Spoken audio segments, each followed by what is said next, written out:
सबसे पहले तो भाभी जी आप अपना परिचय दीजिए और नाम बताइए हमारे दर्शकों को। जी हमको तो हमारे आस पड़ोस के लोग प्यार से गोलू की मम्मी कहकर बुलाते हैं, लेकिन वो भड़ुआ जो शर्मा जी का लौंडा मुझको पीली पेटीकोट वाली आंटी बोलकर भाग जाता है।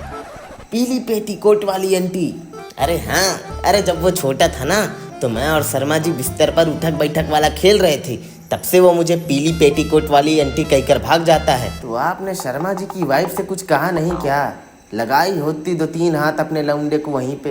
अरे कैसे कहते, शर्मा जी की वाइफ गई थी अपने मायके और मैं और शर्मा जी अकेले बिस्तर में खेल रहे थे।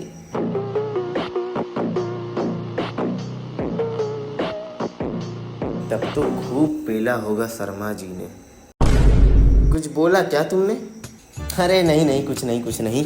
चलिए पॉडकास्ट में आगे बढ़ते हैं। तो हमारी जनता का सबसे पहला सवाल ये है कि यदि आस पड़ोस में किसी लौंडे की सरकारी नौकरी लगती है तो क्या उससे आंटियों को जलन होती है? अरे नहीं, हमको काहे जलन होगी यार, हमको तो बड़ा अच्छा लगता है, हमको बहुत खुशी मिलती है कि कम से कम पड़ोस वाले लड़के की सरकारी नौकरी में जॉब लग गई।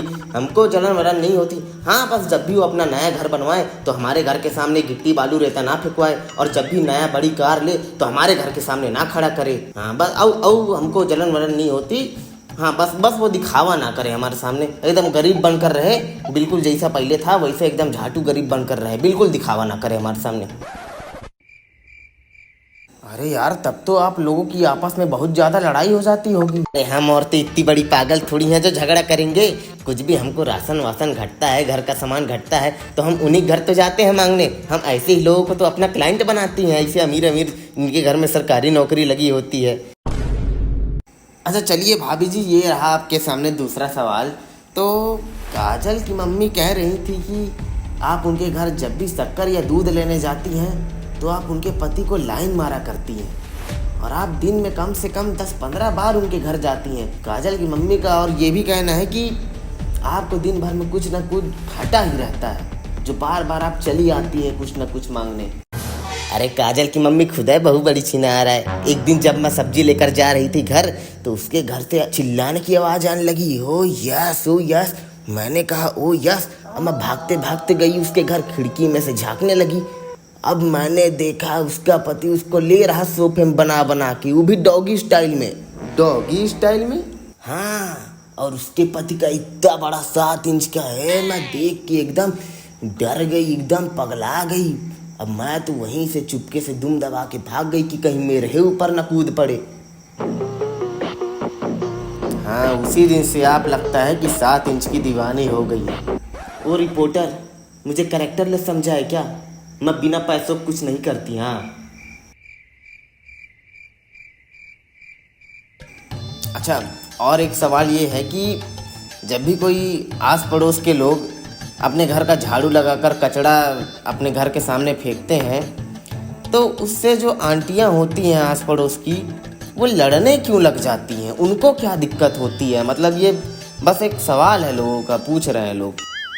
हाँ, तो कचरा हमारे घर के सामने उड़ के आ जाता है और हमको बार बार झाड़ू लगाना पड़ता है। अब भाई कचरा उड़ के नहीं आएगा तो हम क्यों लड़ेंगे, तुम खुद बताओ। लेकिन कचरा तो हवा से उड़ कर जाता है ना, उसमें पड़ोसियों की क्या गलती? अच्छा ऐसी बात है, तो फिर मैं भी अपने लौंडे को बोल दूंगी कि बीच रोड में जाके हगी आए, फिर उसका टट्टी हवा से उड़ के पड़ोसियों घर के सामने जाएगा तो फिर हमको कोई कुछ नहीं बोलना चाहिए, पहले से बता दे रही हूँ। हाँ अच्छा चलिए ये बताइए भाभी जी कि जैसे कि आपकी आस पड़ोस में किसी के घर बहुत ज़्यादा अच्छी सब्जी बनी होती है, जैसे कि चिकन हो गया, मटन हो गया या फिर पनीर हो गया, तो उसको टिफ़िन में 2-4 पीस भर के क्या आप लोग एक दूसरे के घर उसको पहुंचाने जाते हैं ताकि सामने वाला खा सके? हाँ, मैं पहुंचाने जाती हूँ अपने पड़ोसियों के घर में टिफ़िन, जब भी मैं चिकन बनाती हूँ या पनीर बनाती हूँ या कुछ भी अच्छा सब्जी बनाती हूँ। तो इसका मतलब कितना भी लड़ाई हो जाए आप पड़ोसियों के बीच आपस में, लेकिन एक दूसरे के लिए प्यार जरूर बना रहता है ना? गाड़ का प्यार?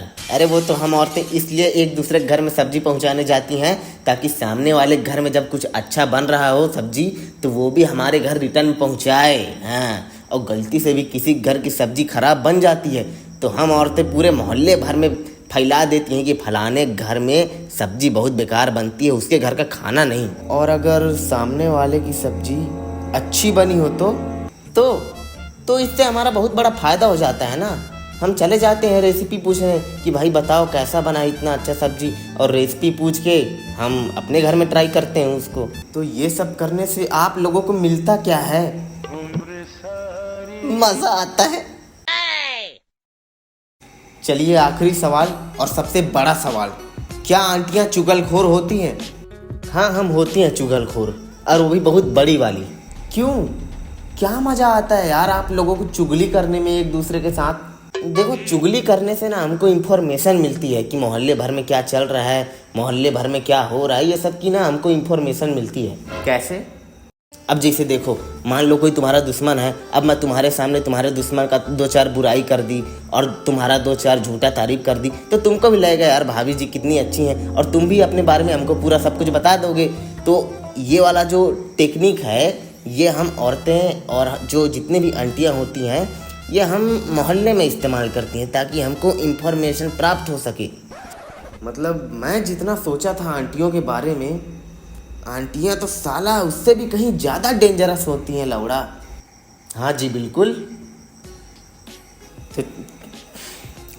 तो चलिए भाभी जी, आपका बहुत बहुत धन्यवाद हमारे पॉडकास्ट में आने के लिए।